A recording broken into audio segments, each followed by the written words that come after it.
boat in front of us is probably sitting directly over the wreck. So we're talking about, for the Americans, this is a war grave. For the Australians, it's a fishing spot. Totally irreverent.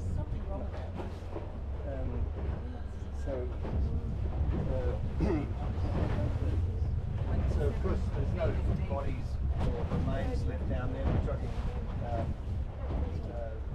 81 years ago.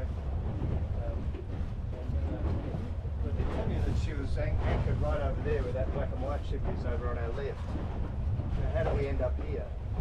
Well, that's our tides. So very strong currents drag her all the way out here into the main channel. You can see the depth is 27.6 metres. So we're right in the main shipping channel. If a gas ship comes in, this is exactly where she'll travel.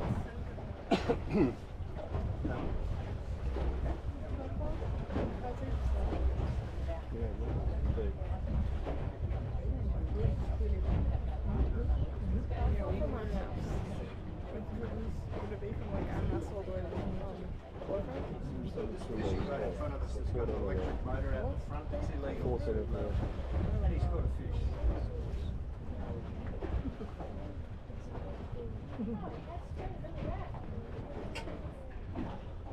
It's illegal to anchor in the main channel. So they use their little electric motors to sit in the one spot.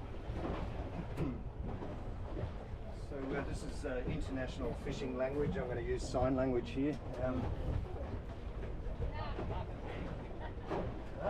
Nice finger mark. 43 finger mark. Beautiful.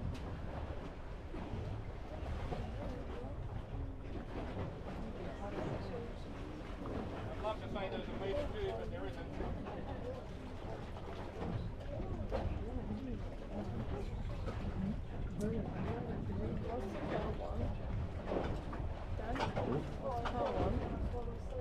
That's one of the other ones.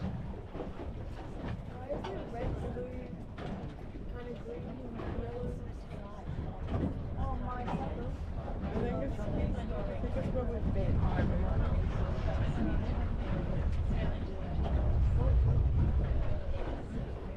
just following the red, blue, green, yellow things.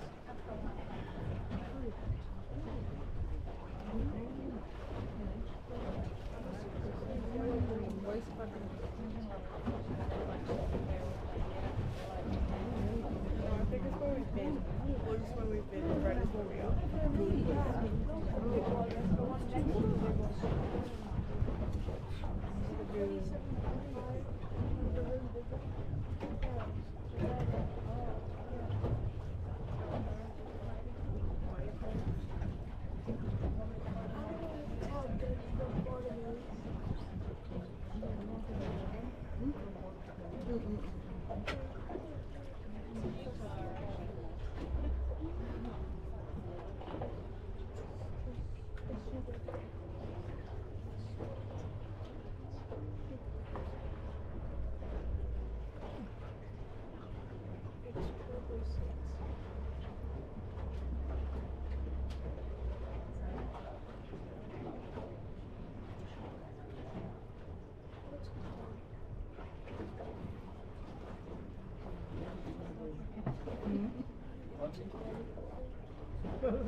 See the wreck just coming up on the screen now.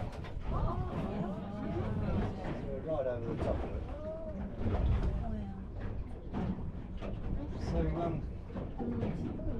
as I mentioned, she's dragged all the way out here. At the end of the war, there were a number of ships blocking the main shipping channel and different strategic parts of the harbour. And this was a real problem for the authorities. We've got our roads back then were very unreliable in the wet season particularly, and so the main supply lines were coming in via sea, and the big ships couldn't get through on a lot of tides because the channel's blocked. So the Australian authorities went out to tender, trying to find an Australian salvage company to come and salvage the wrecks. The Americans protested strongly about this one. So the Australians said, well, you come and do it, but you can't just leave our channel blocked. And they didn't do it, but no Australian company put their hand up. So then a Japanese company puts their hand up, the Fujita company. And they said, look, we'll come out and do it for free as an act of reconciliation. They said, look, we're Christians, we oppose the war, and they already had an existing relationship with the Uniting Church in town. And the Australian authorities jumped onto the free bit, thought, you beauty, and gave them permission to come and do it. And they, of course, they weren't doing it just as an act of reconciliation, they were doing it for the steel. So back then, scrap metal was a huge industry. Our Prime Minister, before and after the war, Bob Menzies, he got a nickname out of that. Pig Iron Bob, yep, that's it. No, well done. And the Japanese were given two instructions, and one was you're never allowed to come ashore, and you're never allowed to fly the Japanese flag. And so what they did was they raised one of the ships and they patched it up. They used that as their accommodation. And for over a year there were Japanese divers in Bell diving suits below us now, with gas axes cutting these ships up and floating the steel up, storing it in the hull, and then eventually a tugboat tows the whole lot back to Japan, where it's used in their reconstruction. But Mum tells me that one day they flew the Japanese flag, and within an hour every able-bodied Aussie bloke with a 303, which was just about every Aussie bloke, were just over there on the shoreline ready to start taking pot shots at them. And the flag came down very quickly and was never raised again. But I really bring that up more to just remind people how strong the anti-Japanese feelings were back in those days, in the 50s and 60s, even into the 70s. But it's interesting how quickly history goes on. We've now got a Japanese ship tied up over there, the big white gas ship tied up to a Japanese-owned gas plant. And in town, if you wander around town, you'll see 4 different Japanese restaurants, and most towns in Australia will have a sushi bar in it these days. And recently, every second year, last year we had major military exercises, and this time round it involved the Japanese Navy, the Japanese Air Force, and the German Air Force, would you believe.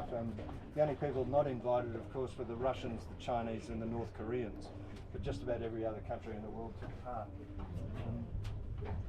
That's the end of the tour, folks. I hope you enjoyed it.